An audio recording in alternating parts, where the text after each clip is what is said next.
ये कहानी दो ऐसी लड़कियों की है जो जंगल में अपने दोस्तों के साथ मस्ती करने जाती हैं, मगर फिर ऐसी मुसीबत में फंस जाती हैं जहां उनके साथ रेप के साथ साथ और भी बहुत कुछ होता है। मगर क्या वे इन सब से बच पाती हैं और लास्ट में क्या होता है?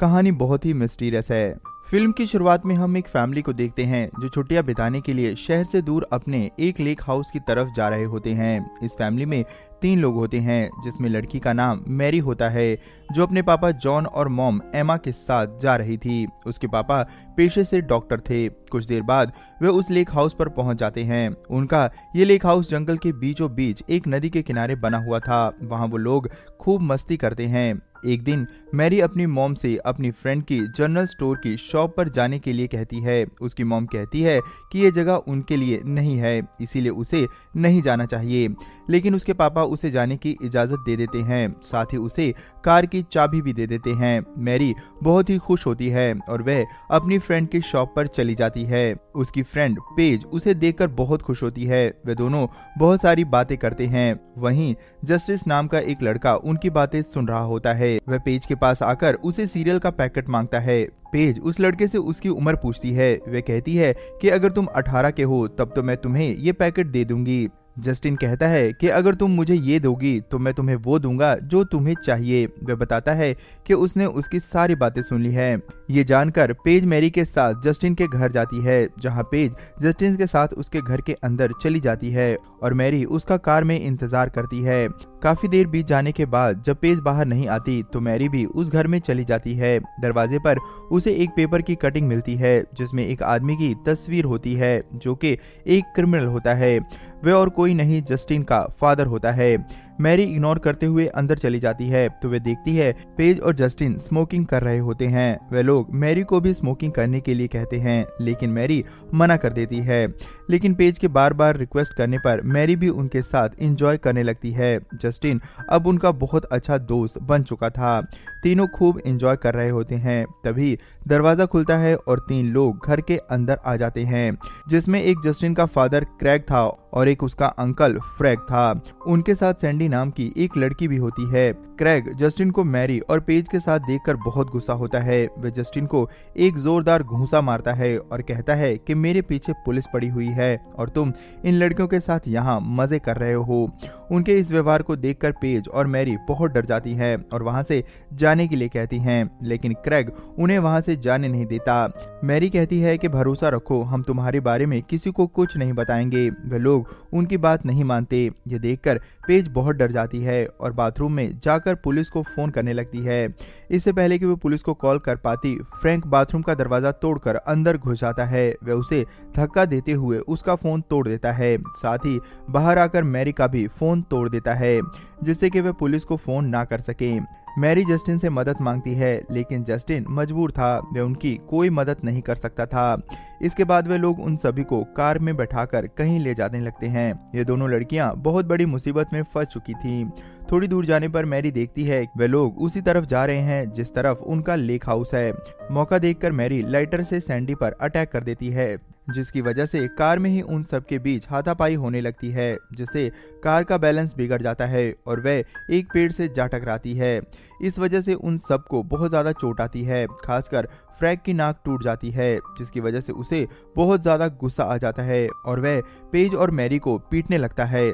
मौका देखकर पेज भागने लगती है और मैरी से भी भागने के लिए कहती है। क्रैग मैरी को पकड़ लेता है, लेकिन पेज दूर निकल जाती है। उसे सामने एक फैक्ट्री दिखाई देती है और वह जोर जोर से आवाज देकर हेल्प मांगती है, लेकिन वहां पर उसकी मदद करने के लिए कोई नहीं होता।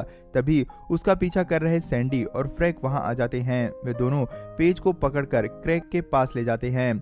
क्रैग पेज से परेशान हो चुका था, इसीलिए वह उसे उसी वक्त मार देता है। इसके बाद वह जस्टिन को मैरी के साथ रेप करने के लिए कहता है, लेकिन जस्टिन ऐसा नहीं करता क्योंकि वह एक अच्छा लड़का होता है। इसके बाद क्रैग गुस्से में आकर खुद ही मैरी के साथ रेप करता है, जिसके कारण मैरी बहुत ज्यादा दुखी हो जाती है और उसे दर्द भी काफी होता है। तभी मौका देखकर मैरी एक पत्थर से क्रैग पर वार करके वहां से भागती है। वे तीनों मैरी का पीछा करते हैं। मैरी नदी में छलांग लगाकर दूसरी तरफ जाने की कोशिश करती है। वे लोग उस पर गोली चलाने लगते हैं। मैरी उनकी गोलियों से बचते हुए दूसरे किनारे तक तो पहुंच जाती है, मगर उसे एक गोली लग जाती है और वह डूबने लग जाती है। उसे मरा हुआ समझकर वे लोग लौट जाते हैं, मगर वे सब भी घायल हो चुके थे। अचानक से बारिश शुरू हो जाती है। वे मदद के लिए पास के एक लेक हाउस की तरफ जाते हैं। ये लेक हाउस मैरी के फादर जॉन का ही था। हालांकि इन लोगों को ये बात पहले मालूम नहीं थी। ये लोग मैरी के फादर से हेल्प मांगते हैं। जॉन एक डॉक्टर होता है, इसीलिए वह फ्रैग की नाक को ठीक करता है। साथ ही उन्हें गेस्ट हाउस में रुकने के लिए भी कहता है, क्योंकि बारिश बहुत ज्यादा हो रही थी।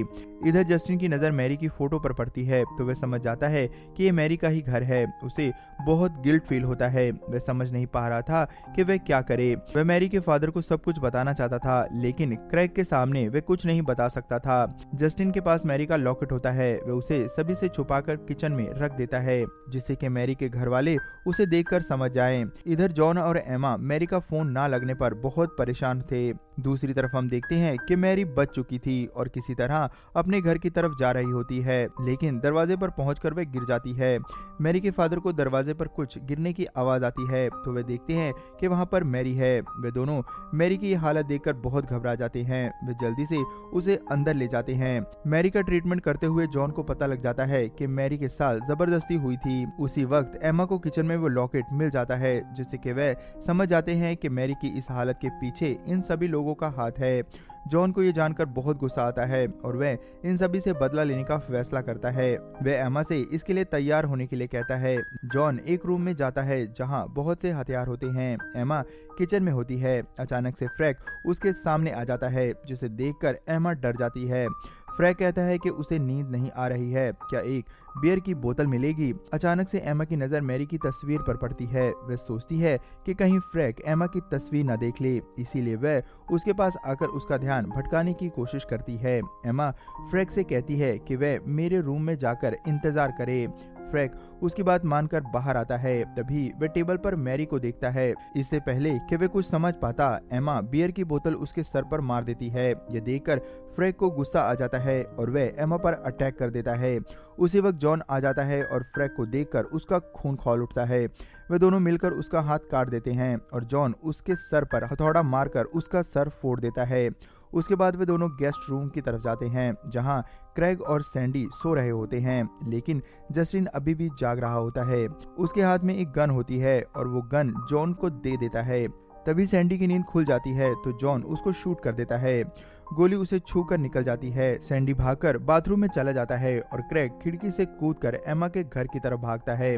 वह समझ नहीं पा रहा था कि ये लोग उसे मार क्यों रहे हैं। इधर एमा और जॉन बाथरूम के दरवाजे को तोड़कर सैंडी को पकड़ लेते हैं। एमा अपने हाथों से सैंडी को गोली मार देती है। इधर क्रैग जब अंदर आता है तो अपने भाई की लाश को देखता है। उसे बहुत ज्यादा गुस्सा आता है। वह समझ नहीं पा रहा था कि जॉन और एमा उन्हें क्यों मारना चाहते हैं। तभी उनकी नजर मैरी की तस्वीर पर पड़ती है और वह सब कुछ समझ आता है।